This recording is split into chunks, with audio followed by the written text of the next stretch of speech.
کسی نے سوال پوچھا کہ اذان کے بعد درود سلام پڑھنا جائز ہے؟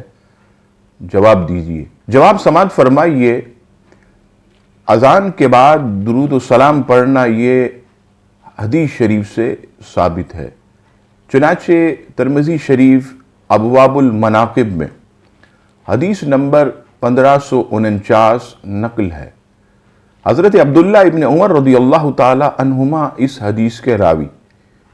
نبی پاک علیہ السلام نے ارشاد فرمایا، جب مؤذن سے اذان سنو تو وہی کلمات تم بھی کہو، پھر مجھ پر درود بھیجو، اس لیے کہ جو شخص مجھ پر درود بھیجتا ہے اللہ تبارک و تعالی اس کے بدلے اس پر 10 مرتبہ رحمت بھیجتا ہے۔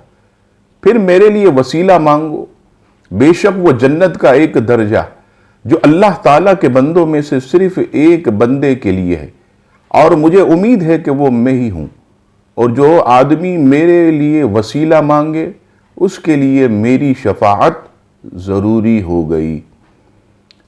اس حدیث پاک سے معلوم ہوا کہ اذان کے بعد درود و سلام پڑھنا نبی پاک علیہ الصلاۃ والسلام کا حکم ہے، اور نبی پاک علیہ الصلاۃ والسلام کے حکم کے مطابق مسلمانان عالم جو ہے وہ اذان کے بعد درود و سلام پڑھتے ہیں۔